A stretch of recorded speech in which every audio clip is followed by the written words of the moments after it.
In 1 week, I lost everything.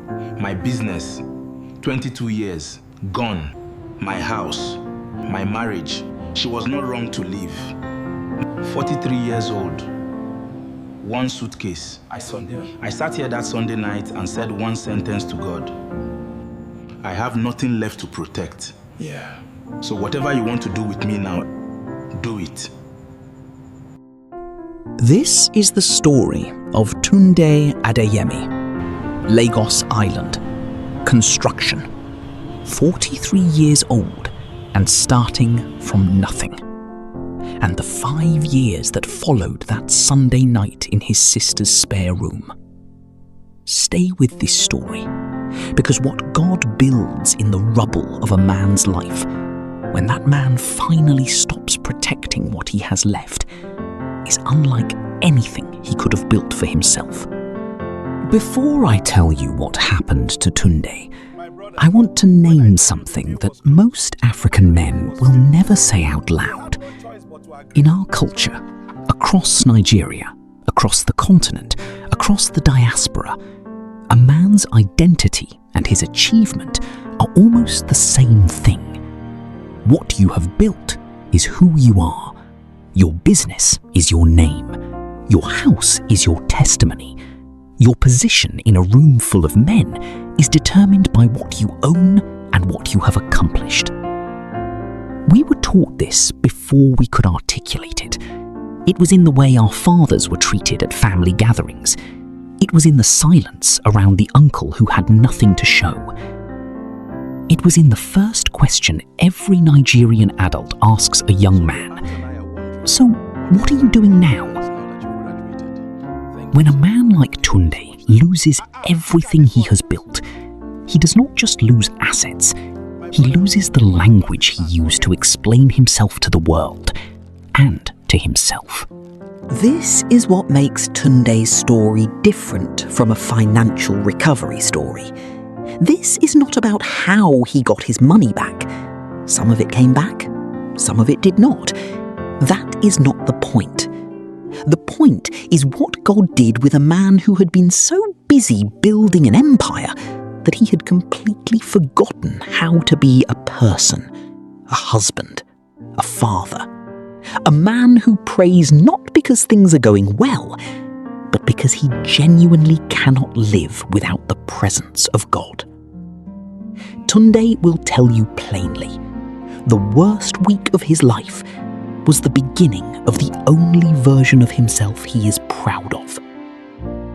Let that sit, and then let me show you how he got there. Tunde Adeyemi was born the third son of a Lagos Island family that had traded on the island for 3 generations. His grandfather had been a timber merchant.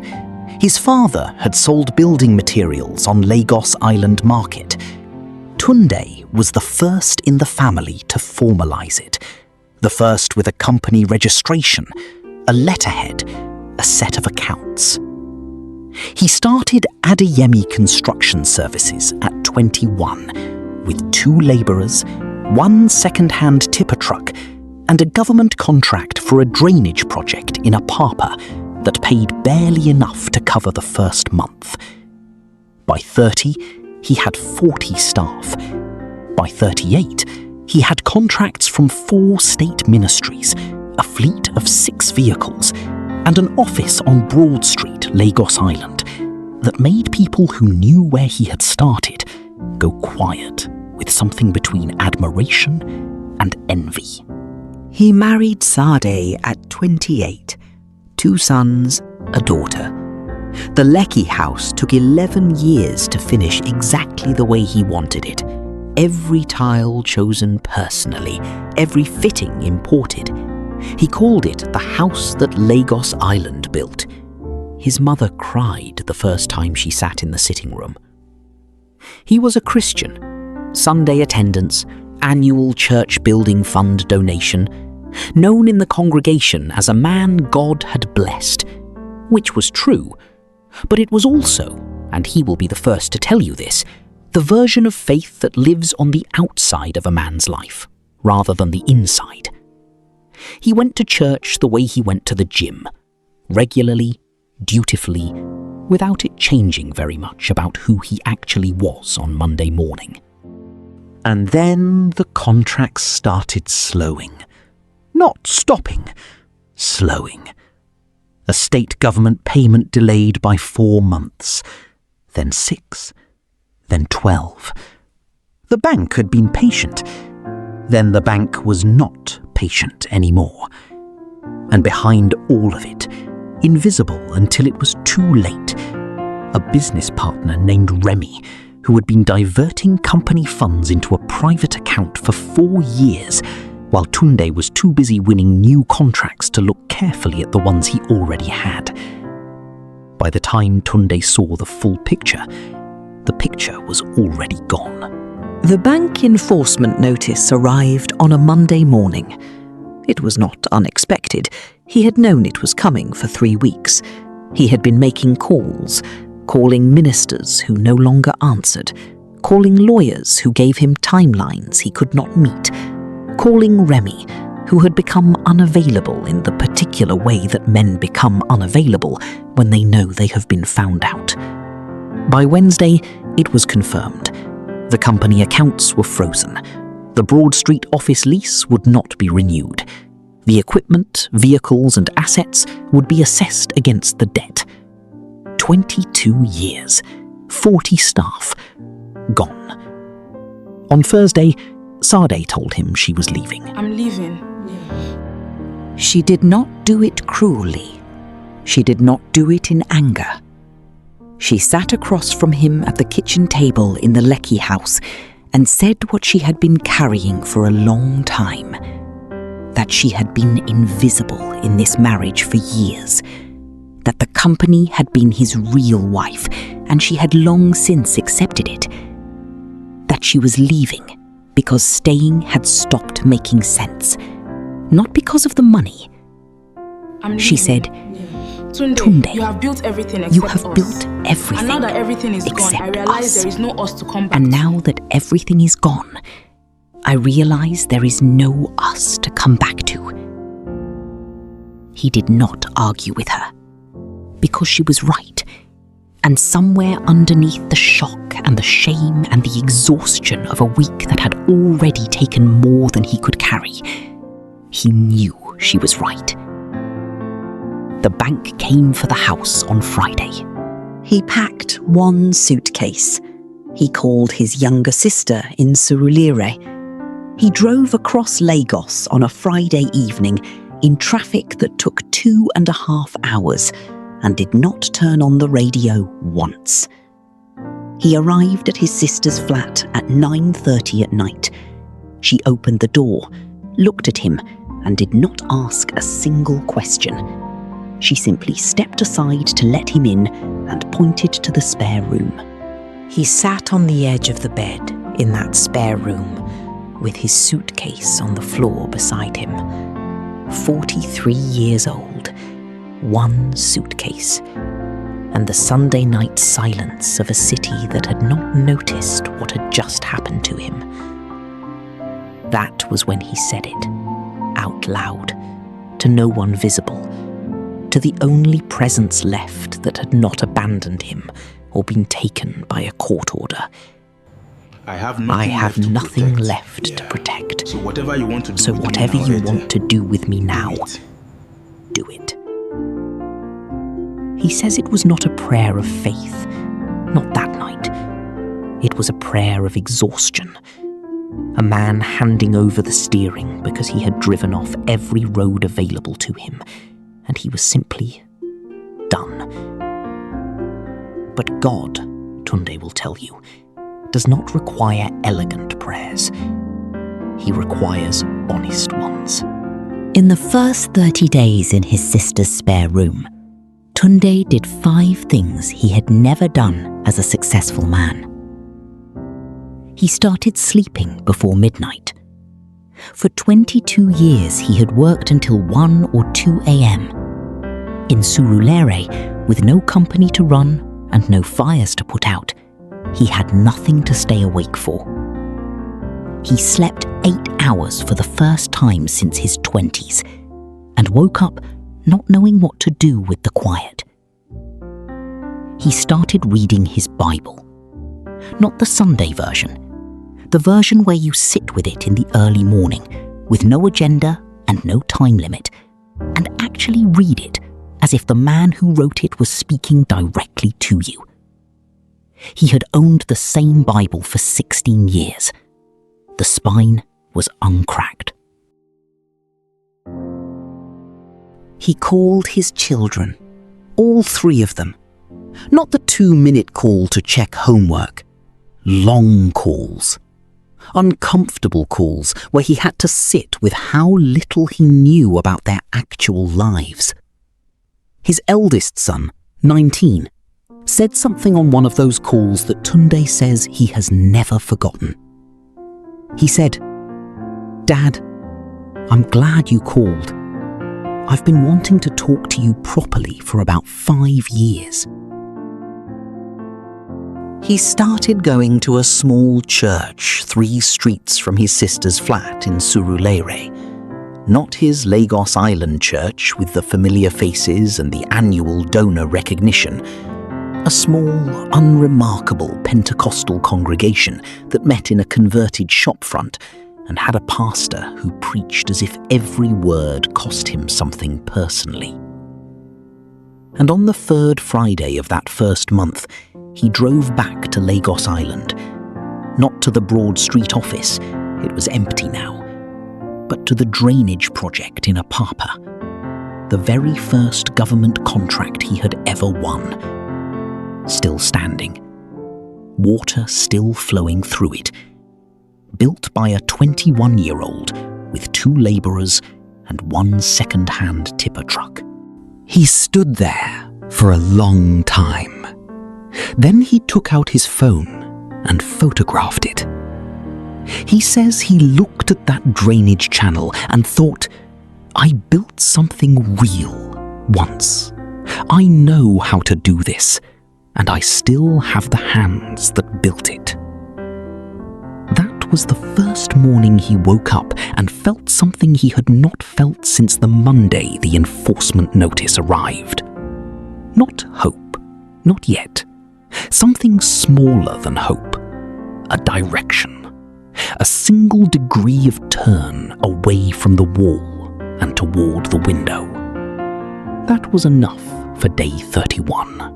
Tunde spent 5 years rebuilding. Not the same thing he had lost. Something different. Something that could hold a person inside it, rather than just a company name.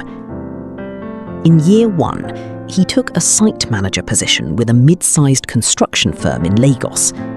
Not as owner, as an employee. Taking instructions from a man 12 years his junior.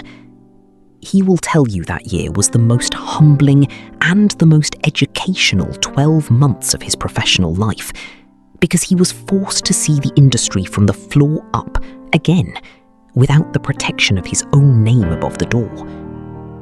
His former colleagues and contacts on Lagos Island knew the industry is not large. He ran into men at site visits who had attended his company's anniversary dinners. He smiled. He introduced himself as the site manager. He did the work. He says the pride that nearly killed him was the same pride God used the collapse to remove. And without it gone, nothing that came after would have been possible. In year 2, he began meeting with Sade again. Not to reconcile. She had moved forward, and he respected that.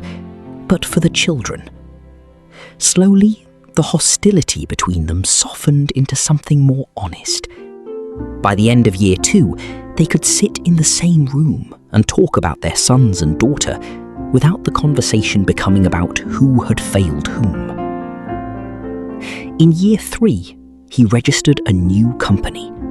Smaller, 1 vehicle, 2 trusted subcontractors.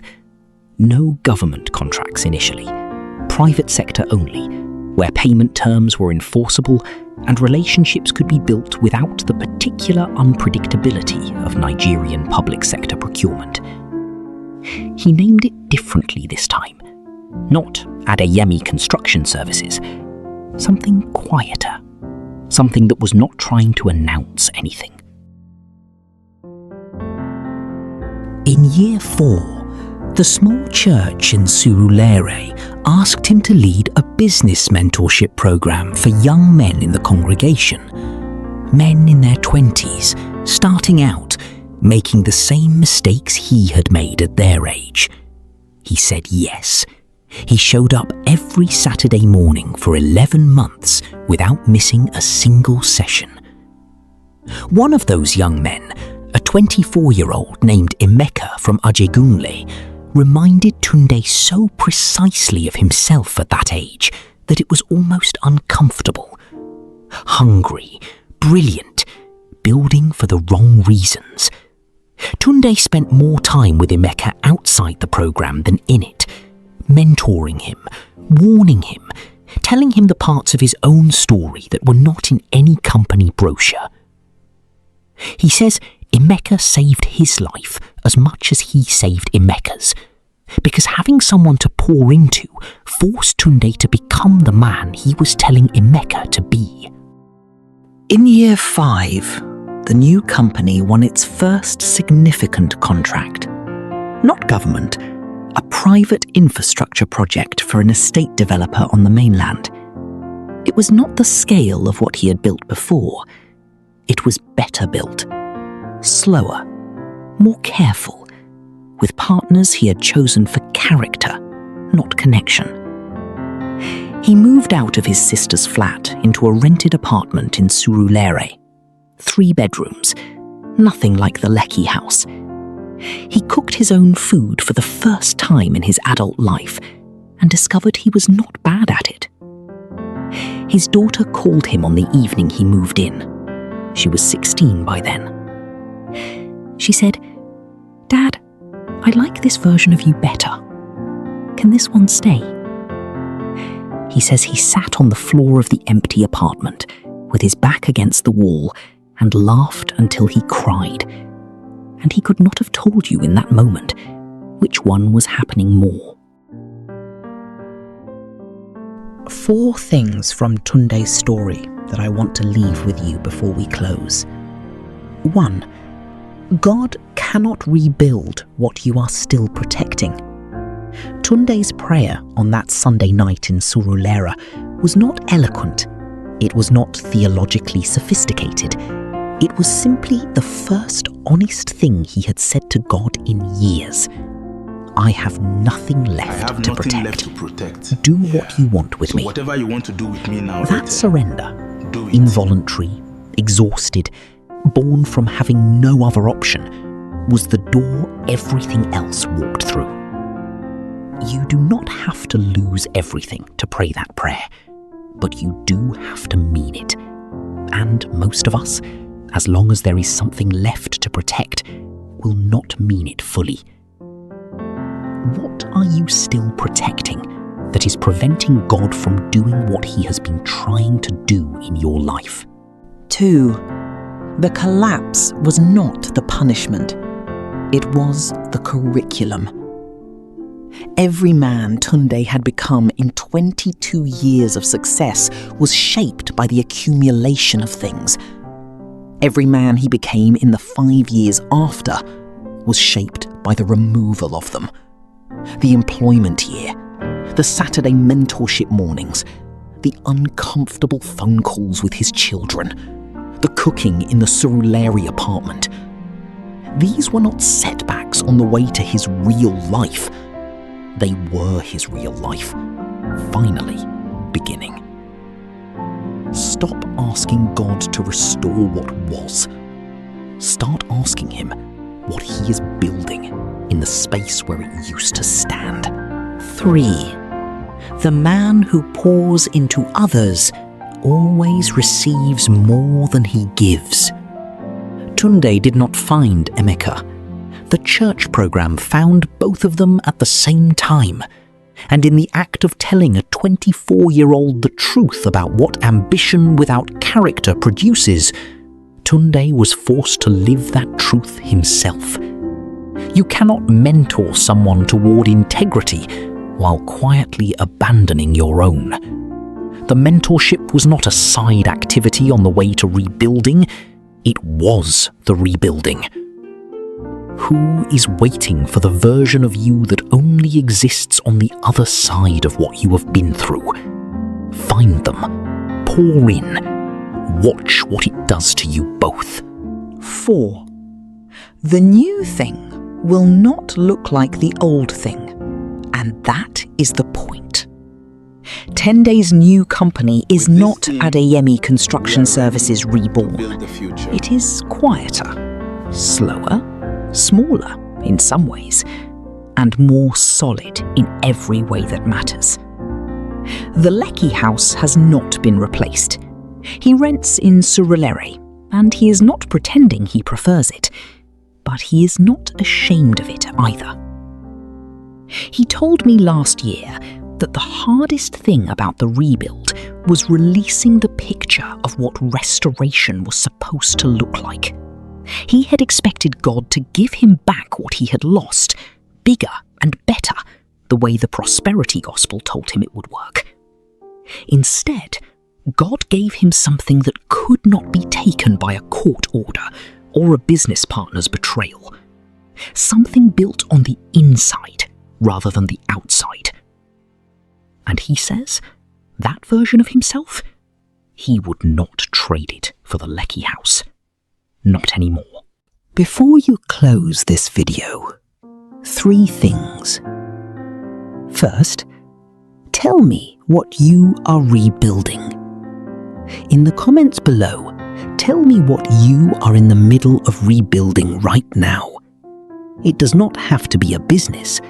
It could be a marriage, a relationship with your children, your faith, your sense of who you are after something you built was taken or collapsed. Write it below. You are not alone in this comment section, and you are not alone in what you are carrying. Let us see each other. Second, subscribe if Tunde's story spoke to something in you. Every week on this channel, we tell African stories where faith changes everything. Not comfortable faith, not the version of faith that promises God will protect you from the hard things. The version that meets you in the spare room in Surulere at 9:30 on a Sunday night with 1 suitcase and nowhere else to go. Subscribe. This channel was built for exactly where you are. Third, send this to a man who needs it. You know someone, a brother, a father, a friend who is sitting somewhere right now in his own version of that spare room and cannot find the words for what he is feeling. African men are not given enough permission to be in the middle of something falling apart without already having the plan to fix it. This story gives that permission. Send it. That forwarded video might be the most important thing you do today. Tunde still has the photograph of the Apapa drainage channel on his phone. He took it on day 31 of the worst season of his life, when he had nothing but 2 working hands and the memory of what they had once built. He says he looks at it sometimes, not to remember what he lost, but to remember who he was before success told him who he was. That man, the 21-year-old with 2 labourers and a second-hand tipper truck who built something that still carries water 30 years later, never actually went anywhere. He was just buried under everything Tunde had built on top of him, and it took a collapse to set him free.